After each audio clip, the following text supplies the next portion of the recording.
What is the most used man-made material on Earth? You guessed right, it's concrete. Look around, it's everywhere. Sidewalks, driveways, foundations, floor you stand on, and even entire buildings are made out of concrete. So why don't we discuss it more? In each episode of Concrete Logic, we'll explore one concrete-related topic with the help from industry professionals that are shaping the future of the trade. We'll talk with suppliers, contractors, architects, engineers, specialists, and even some proponents of competing materials about their views of concrete and their vision of its future.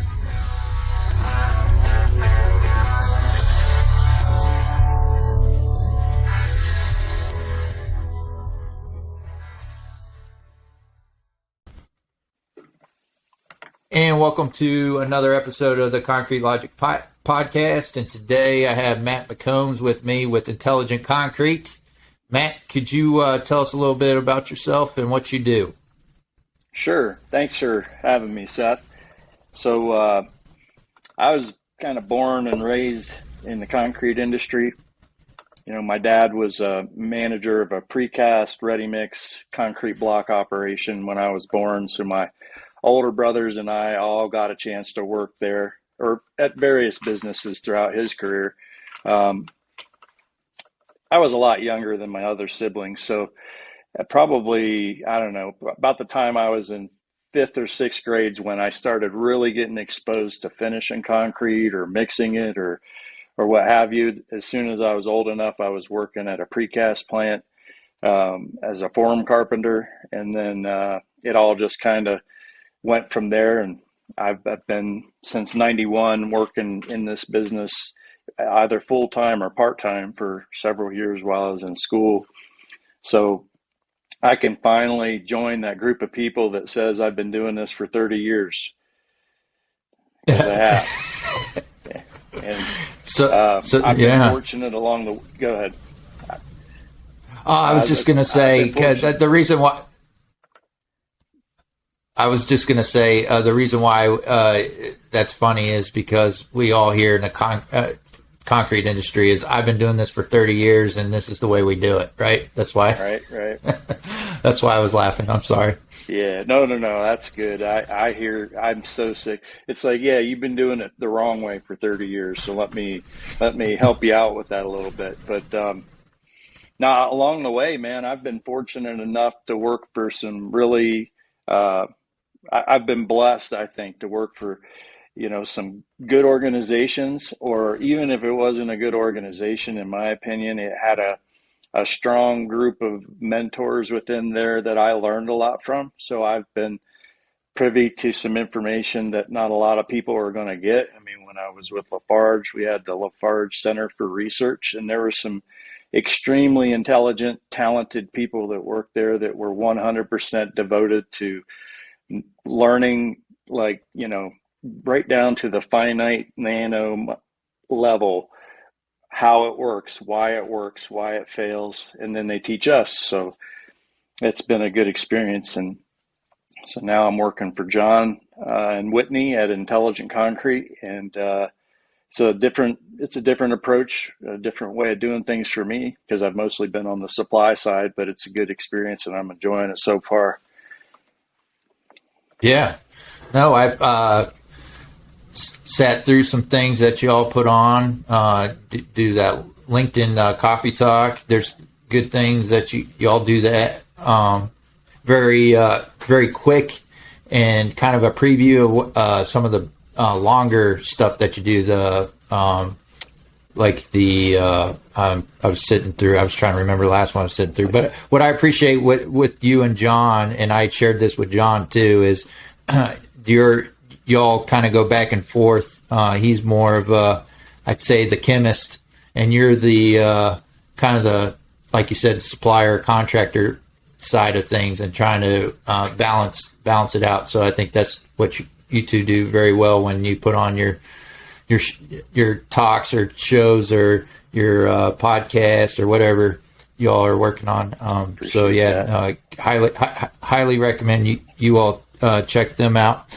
But so I brought Matt on because one, John told me I had to. Two, Too, Matt and I connected actually before I connected with John, because I think we both share maybe a love or a like, however you want to put it, for the Buckeyes. He always has the Ohio State flag on the on his background. So I always joke with folks that anyone in concrete has some kind of root to Ohio. That's where I started my career, and it seems like if you didn't start your career in Ohio, you have some connection there via concrete, right, somehow, some way.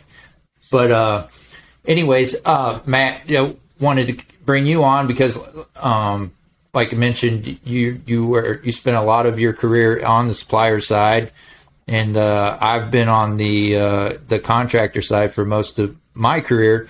So I always like bringing you all on, your suppliers, to bring your perspective on things. And today, I think what we're going to talk about is how we contractors may not prepare very well. But I'll let you put it in your in your words how you like to say it. The 7 P's. The 7 P's. Yeah, and it's, there's no one group that is the problem based on what I'm about to unpack here. Everybody's got an equal hand in their experience associated with working on a construction project and building something, right? So there's some folks that are going to take they're going to own whatever happens. There's some folks that are going to be like a victim to whatever happens. They're powerless. And then there's some folks that, are somewhere in between. But really, you talked about it earlier. The best possible situation is to have a group of people that are interested in accomplishing whatever's in front of them. They're going to succeed and not go on a witch hunt. However, that's probably more the exception than the rule, it seems, at least with my experience. And I'm just really, so the last 10 years of my career before I came to Intelligent Concrete, I was a QC manager for a ready-mix business in Denver, Colorado. We did over 2 million cubic yards of concrete a year, and I was in charge of the QC for that. And out of that 10 years working in that role, I promise you, every bit of 6 to 7 years of it was directly associated with dealing with failed test results or low concrete breaks on a job site.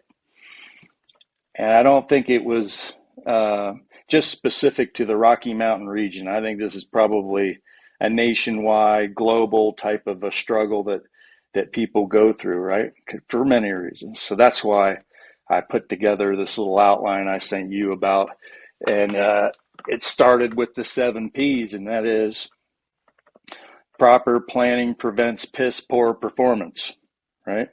And in case you count, right, there's 2 P's in proper. So that's where the 7th P comes from. But I just was really surprised at how many projects actually kicked off and got started, and there was no pre-con, or there's no pre-construction meeting, or the ready-mix supplier wasn't invited, or you were invited at the last minute and couldn't go, or couldn't get anybody there. But, starting the job off in an organized fashion where you can hear everybody's concerns and get them out on the table, and if, agree as a group on how certain things are going to be done, or there's a lot of folks that are willing to accept the specifications however they come out. I will challenge anything in the spec that I didn't like, even if it didn't have a solid rooted basis in ASTM or ACI. Just from our agenda or our perspective, if it put us at a disadvantage, I'd certainly point it out and try to campaign to get something changed, right? So that's where you handle all this, is before the job starts, because once you get going, you go out there and start yelling and screaming about something you don't like. Trying to get it changed is going to be an uphill battle. You got to try to get ahead of that. But along with the pre-con comes knowing what you're going to talk about. So if you're a ready mix supplier, is having your agenda, and there's some tools available on the internet. They're pre-construction checklists provided by the Colorado Ready Mix Concrete Association. The NRMCA has it up on their website now. But it just gives you a guide to everything from a concrete producer's perspective. You still there? Everything that's important to a concrete producer, it'll tell you where you can find it in ACI and what basically like the cliff notes of what is required from each group is included on this checklist. And if you go through that whole thing, it'll take a while, but yeah, I'm still here. You'll be covered. Okay. So, is going in there with an agenda, but, making sure that you understand, not just these points on the pre-con checklist, but why is this important? Because, there are a lot of things that go wrong on or aren't done according to the requirements on a job, and people don't even realize it because that's just the way it's always been done. They've not really read through the testing ASTMs, for instance, and then went out there with this ASTM in one hand and watched the tester do his testing, or where he sampled from, or how he did it and how much time it took, and said, did he do it according to this standard? And I promise you, probably 95% of the time they don't, and it may or may not be their fault. But the bottom line is that if you want a fair opportunity as a supplier to get paid full price for the concrete you're delivering to the job, you need to make sure that things are being done in order to leave you on an equal playing field with everyone else. So the biggest issues are, right, from my standpoint, sampling. Well, no pre-con, or not being there, or being prepared, or having an agenda. Then there are concrete sampling issues that are absolutely a killer, right? And then there are the actual testing issues. Are you still there? I lost you on my screen here. Yeah, I'm still here. Okay. Probably taking a leak or something. That's why you shut your camera off. That's cool, man. I do it all the time. It's all right. No, we were breaking up a little bit there. Yeah, I could change. Yeah, I could. If it keeps doing that, I'll turn my video off. But okay, so no pre-con. Then there's sampling issues. Then there are the testing and the timing of the testing issues. And then there are low concrete breaks because of curing of cylinders or test specimen issues, right? Those are the main things that are going to probably, out of that 6.5 to 7 years I mentioned spending dealing with issues, 90% of it had to do with sampling, testing, or curing, and how it was done. So if I were going to start with the sampling, I'll give you an example. We bring in out a load of concrete. We've got 10 cubic yards. In that 10 cubic yards, there's 270 cubic feet. Your sample size, more than likely, is going to be less than 1 cubic foot. If you've got a sample that's a cubic foot or greater, that's a good size sample, right? There's not a lot of concrete. And not only is it not a lot of concrete compared to the 10 cubic yards that you just took it off of, that load, but then it represents a lot of times 50 cubic yards or 100 cubic yards worth of concrete that was placed. And we've got this 1 cubic foot sample or smaller that we're going to make a bunch of decisions based on those results, whether it's slump, air, unit weight, temp, or strength. That's not a lot of concrete compared to what it represents. So it's important that it's done in a manner that is the most representative of that 10 cubic yard load. We like to say, don't test right off the first thing that comes down the chute. It's in ASTM. You're supposed to be in the middle third of the load approximately, right? But then we have the pump. No one does that, right? The telebelt or the belt. And then we have the engineer that says, hey, I don't care what anything says anywhere. I want to know the properties of the concrete as it's getting deposited into the forms. And therefore, I want you to test at the end of the pump. Okay, well, if you want to know exactly what the properties of the concrete are going into the forms or into the hole of the caisson, then you need to have a bucket at the bottom of the caisson taking it out of the tremie pipe. Because if you pick that whole thing up out of there and move it, it is no longer going to be the same properties as it will be coming out of the pump, right? Or you're up there pouring on the 10th floor. We're down here on the ground.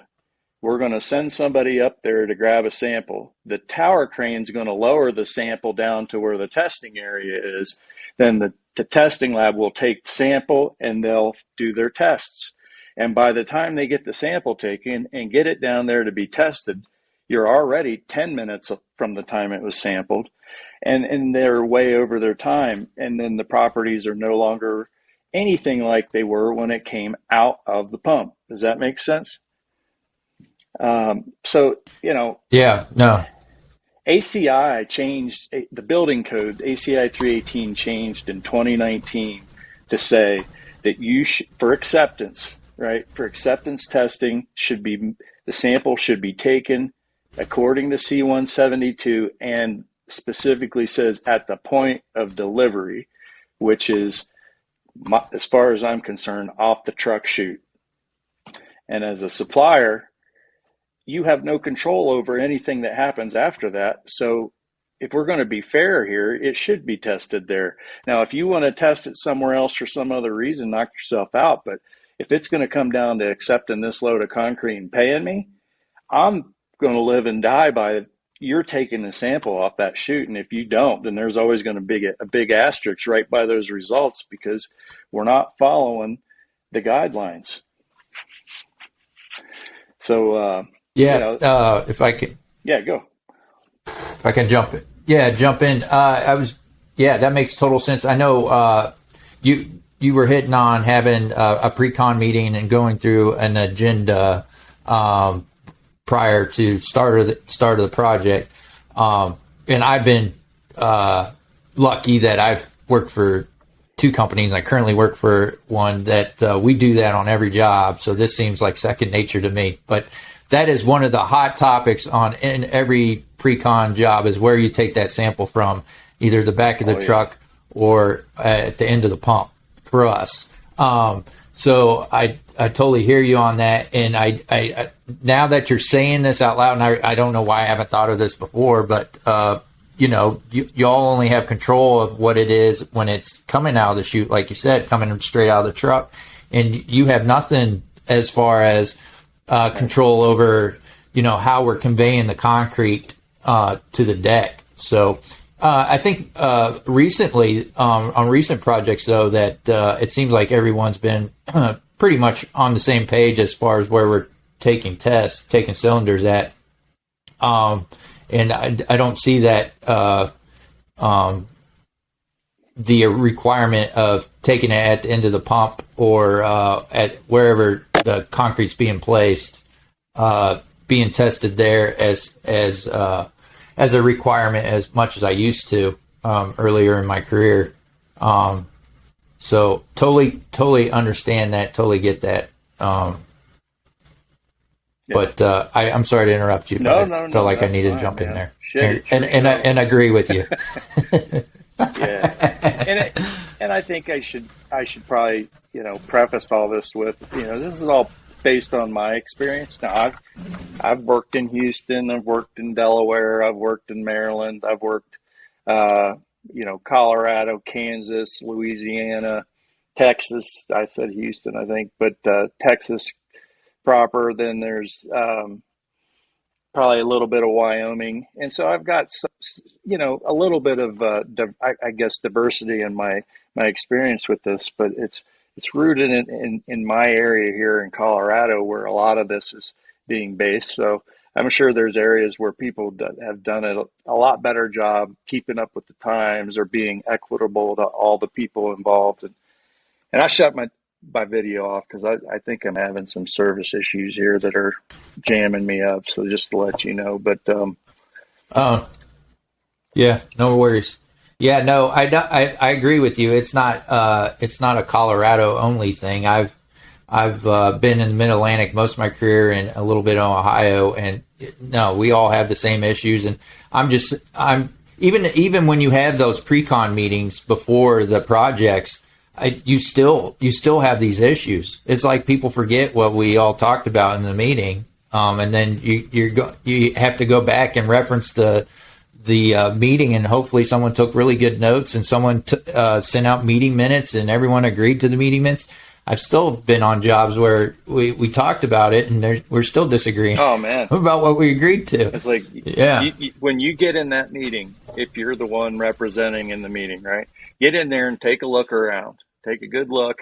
Try to take a visual picture of everybody's faces around that table, because that's probably the last time you're ever going to see them again. Because when it comes to delivering concrete, none of them are out there. Maybe a couple are, but it seems like, we would agree on the sampling or some specific nuance of that whole process, and then we're at the first pour, and I mean, they don't even know what you're talking about. It's like, wait a minute, I thought we were going to do this or do that, and they're like, no, I was just told to show up and test concrete.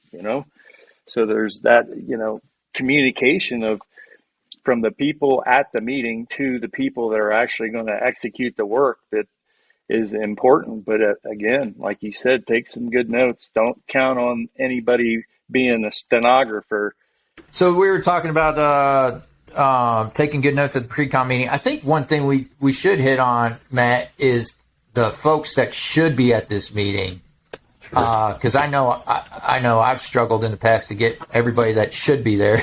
Right. So who on you're in the ideal perfect world of this pre-con meeting, pre-pour, we call pre-pour meeting, who do you want there? Who do I want? I want so as a QC manager for a ready mix supplier, I want my guy or my technician that's going to be testing. I want them there. And then from all the other groups, I want the tester who's assigned to the project, if there's just one, or if there's numerous, it's going to be by committee. Bring them all along with their boss. I want an owner's rep there. I want the engineer of record. I don't want his assistant that says, I'll have to go back and check that with the boss, kind of a deal. I want decision makers there, people who can agree to make a change or an adjustment to something, get them there, and then we can hopefully all go through this one time. Then, of course, you've got your whoever subcontracted to us as the supplier. Usually, in your case, it was Baker would invite us. We're working for them, and then Baker is working for a general contractor. They're going to probably be the ones that are putting the meeting on. But if they aren't there and the testers or the tester that's going to be on the job, any of them aren't there, or the owner's rep isn't there, then there's probably you're missing somebody important, because I think that everybody needs to understand what's really going on. And I know a lot of times they would not want to have the owner's rep there and see possibly some of the arguing or disagreements or types of things we were talking about or concerned with, because they just didn't want to create any concern, or they didn't want to get somebody upset or what have you. But the worst thing for a supplier, a worst thing that could happen is that somebody the owner's rep's not involved, they don't know anything about your perspective, and all they know is we keep getting low brakes, we keep getting failed air tests. That stupid supplier doesn't know what they're doing. They're causing all the problems. So I always wanted somebody's ear from the ownership side, just so that they could at least see that, you know, we have a point to make. Yeah, and they can hear, you know, I'm sorry, I think I derailed you when you were going through the sampling, but I thought it was important for you know, us to take a moment and make sure that everyone understands how important this meeting is, and how you know, all the folks, all the stakeholders of this project should be at this meeting. And so at least, even if they're, you know, don't understand everything that we're talking about, at least they're hearing it, and then they're getting a you know, a good meeting would have, you know, physical pieces of paper for a meeting agenda. Sure. And they have it in front of them that they can reference and go back to. So when these things do come up in the job, they can go back and look at it and say, oh yeah, we did talk about this. But if you could jump back in, we were talking about sampling and why that's important. But I think I stopped you right before you were going to get into curing the cylinders, doing standard cure cylinders. Could you jump in there and sure keep us going? Yeah, absolutely. So let's just say we've got our sample, and we're coming back to the station or wherever they're going to test the concrete, and then make their specimens, whether they're 4x8s, 6x12s, flex beams. If it's a grout, they might be making cubes. If it's shotcrete, they might be making a test panel, you know, a little 1x1 or something along those lines. But they're going to make some sort of specimen that will be tested, that will determine the hardened properties of your concrete. And, you know, this is where things get really obscure for a lot of people, or fuzzy, because if you didn't work with concrete every day, if you didn't work with it at least frequently and understand it at a basic level, and then I gave you ASTM C31 and had you read it, you'd read all those requirements for the cylinders and the curing and think, really? You know, I mean, even if you didn't question it, you wouldn't necessarily understand how impactful all those components are. I've got a sheet I use, it's an older one, that talks about non-standard curing conditions and how it impacts the strength of the concrete specimen. And I don't know if that's on the end of that outline I sent you, or if I didn't paste it on there yet. You did.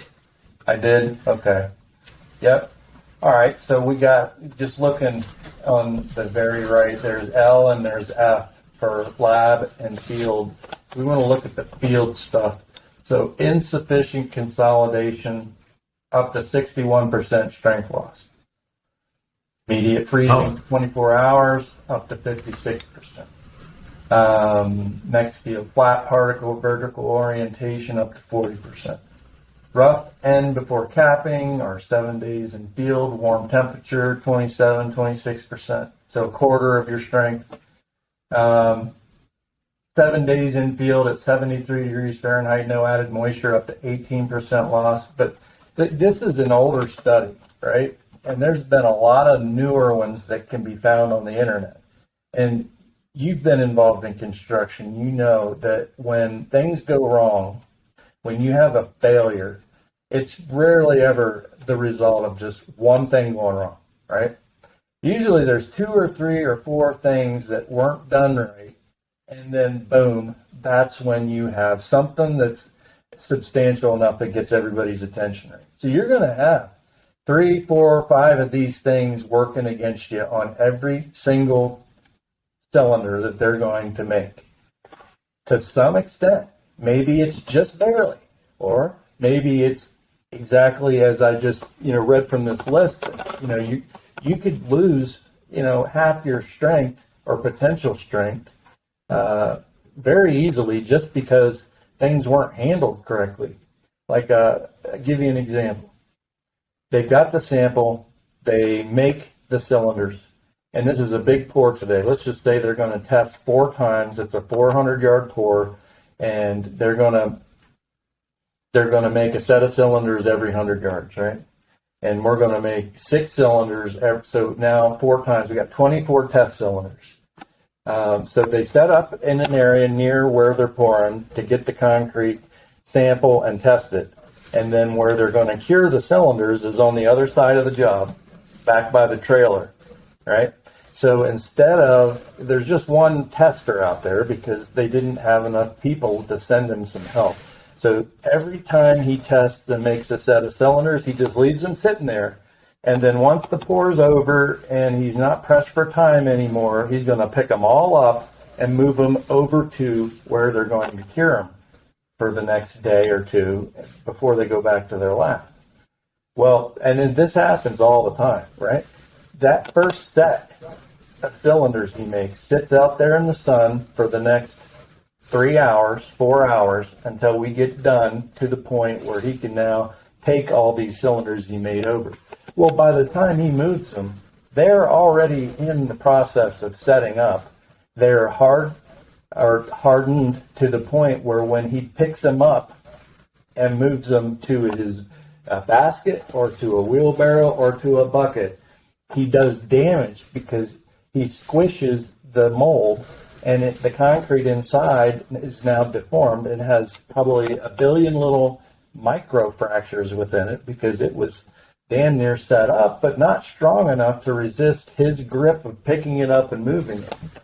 And that's going to damage that probably first 3 sets of cylinders that he made to some extent, right? Maybe it's just a minute amount of damage, but maybe it's substantial and you'll never know. But the bottom line is, had he followed the requirements or the guidelines in ASTM, he would have made those cylinders right next to where he was going to cure them, and then he would have put them in there immediately after finishing and then not touched them again.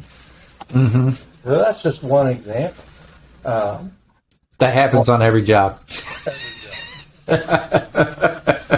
Another one, and you'll hear a lot about the temperature, right? And suppliers, we always are bitching about the temperature that the cylinders are cured in because it makes a big friggin' difference, man. If it's hot in there or if it's cold, it will really, substantially impact your performance because they're just little test cylinders. You can change the temperature of the concrete inside those test cylinders easy.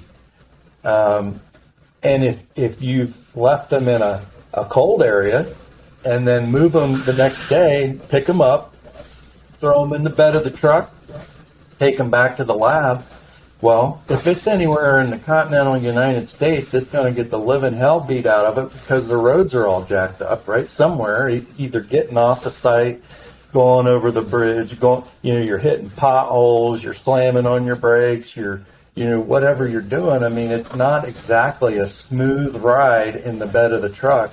Well, that's where your cylinders are. And since they were in a cooler all night and it froze, they really didn't gain much strength. Then they get the shit beat out of them on the way to their lab, and you've got damage. To what extent? I don't know, but I promise you they're damaged. If it's hot, the worst problem with heat is loss of moisture. So I don't know how many water tanks we bought and took out to a job site so that they could use it. No one else was going to bring one. They were just going to cure everything in coolers. It's like, hey man, just to let you know, those coolers were designed to keep things cold. All right. People put shit in them and then put ice in them, and then they do a half decent job, but the ice always melts. Those things go to whatever the ambient temperature is. So if it's cold out, the only thing you're doing is putting 6 cylinders inside that cooler and keeping them cold all day, all night. Or the opposite in the summer, they're going to be hot. They need to be underwater. And then, they'll change temperature much more slowly. It'll be a much more gradual change in temperature. And on top of that, they won't dry out, because the drying out part, especially with high early concrete, if those things dry out, they can't make any more strength. And if that's going to start right by where the lid's at on the top, and that just happens to be that one of the surfaces that's in contact with the brake machine that's going to break it. And if there's no moisture there, it can't get any harder, because hydration can't happen without moisture. So, these are all just little things that add up to, the result you get. And as a supplier, you don't want any of those things to happen. But if they do, was that your fault? No. The only thing you may be guilty of is perhaps either not pointing out the concern over the curing, or not being there to document what actually happened so you can cover your ass. All right? Yeah. It just seems, I hate to say it, but the folks that take the cylinders are usually the lowest paid people on the job. And that's the big responsibility that they have. I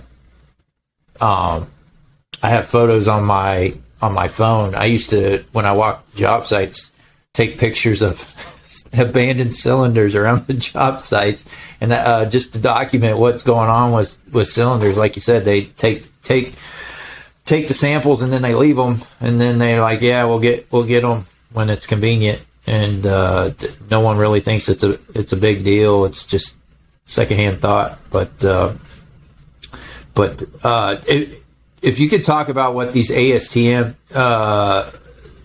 sections are that you reference in this document, because I know I'm guilty of this. I'll in a pre-pour meeting in our agenda, it'll say, hey, do you follow these ASTM, C31 or whatever it is?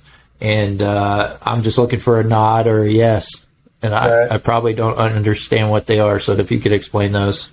Sure. So the main one, aside from sampling C172, but for making, curing, handling the cylinders or strength specimens, it's C31, ASTM C31.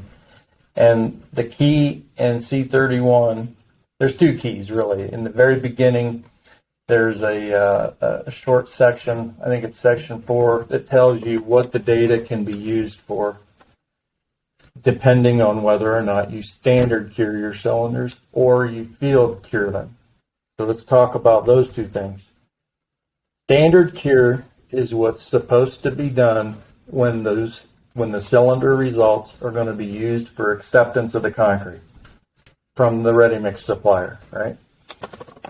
Field cured can't be used for that.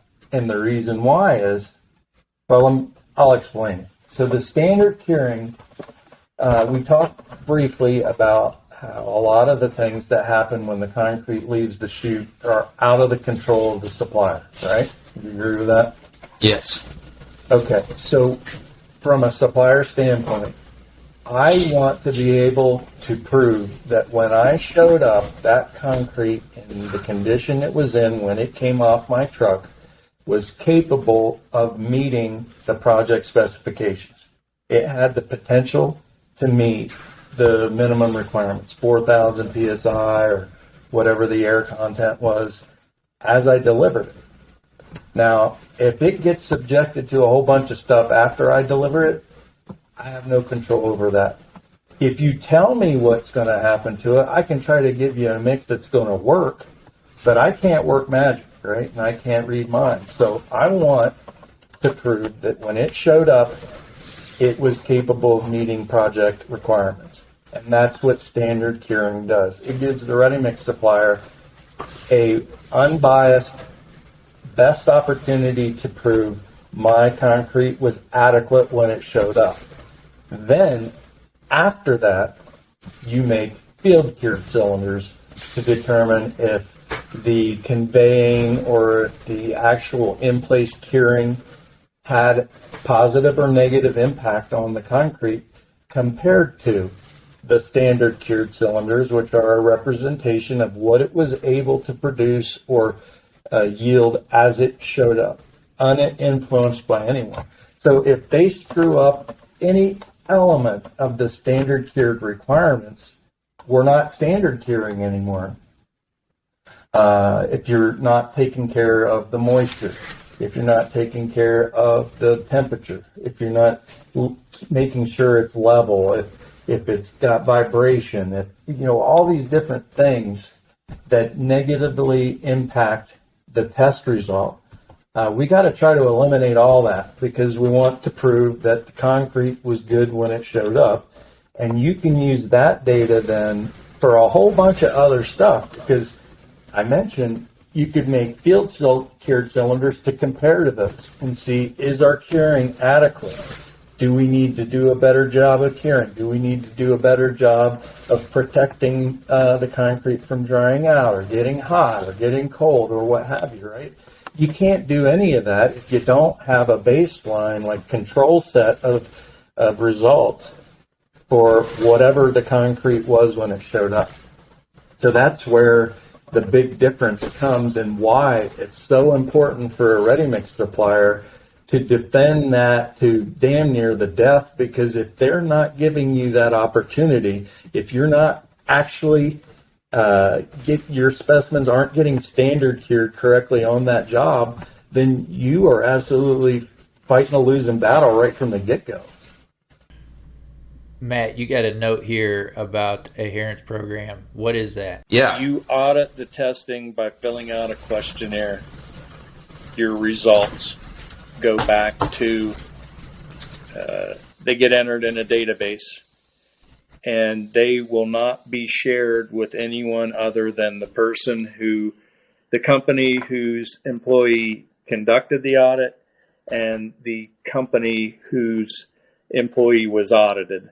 It doesn't become public knowledge that Terracon or CTL Thompson or Kumar and Associates got rated at this level for this particular test, right? And then the strength and the power of this is after you've done enough audits that you really have a good sample size to see what's going on with the testing on these different jobs or with these different companies or in these different regions. And so what we found in Colorado was that ASTM C31 for making and initial curing cylinders was conformed to about 30% of the time. Not shocking. Yeah. And, that was, it was good to see that, okay, now we've got, it's not just us, but it's some other people are reporting similar types of things. But, what was interesting is that old adage of the way we've always done it. A lot of people would do the audit like, yeah, okay, well, that didn't follow C31 to a T, but he sure did try to follow C31. He just wasn't able to do it. So I'm going to mark it down as a yes, he conformed. And that's not the way it's supposed to be done. You either conform or you don't. And when you approach it that way, it's not conformed to very often. Yeah. Yeah, that's, So can anybody, is that still going? Yeah. Anyone can use that? So I got to check that out. Yeah, check it out. The NRMCA adopted it. It went alive, I guess you could say, in April of this year. And so far, I think one Canadian province, and then Maryland, Missouri, Colorado, and a couple other states are now doing this. But I really don't know where they're at with it. Yeah, I'll have to check that out. That's pretty cool. Yeah, we did about 2,000 audits a year for 7 years. So we got about 14,000 individual pieces of information that came from our company that said that, the state of affairs when it came to testing and curing of test specimens was not very good. Yeah, that's a failing grade. That's a failing grade for sure. All right. Well, I think that's a good place for us to end today, Matt. If folks want to reach out to you and learn more about intelligent concrete and how you guys can help, what's the best way? So you can find us on social media, primarily LinkedIn, Instagram, Facebook. Those are all avenues to contact us, as well as the World Wide Web. Just get on the Google machine and type in intelligent concrete, or Matt McCombs, or John Belkowitz. We're one of a kind. You're not going to find too many of us out there. You'll be able to find us that way. That is for sure. You guys are two unique guys, for sure. All right, man. I appreciate you coming on the show, and we got through it. All right, man. Thank you so much for having me. Thank you for joining us for another Concrete Logic podcast episode. If you got some value out of this or you enjoyed it, please share it with others. And if you could take a moment and give us a 5-star review on your favorite podcast listening app, I would appreciate it. We will catch you on the next episode. And now Mike Dunton's going to take us out.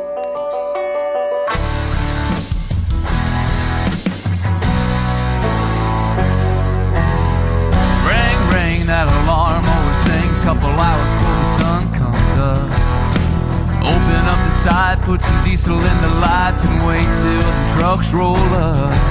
Yeah, this ain't how most folks live their lives, dripping in sweat, working overtime. But while they're tying their ties for their 9 to 5s, we're out here changing these skylines with wood, iron, and mud. We work hard for $1, give thanks to the Lord above. Never make a man do something you can't prove. Hard work calls for a drink or two. Expect more, it's written in our blood. With wood, iron, and mud. From the swamps to the city, from the Lone Star heat to the woods of the Georgia pine. Good old boys and girls who ain't afraid of getting dirty for a clean time. And if you want to see the fire in a grown man's eyes beneath the hot summer sun, find the wild-eyed boys clocking days and nights, working hard to get that job done.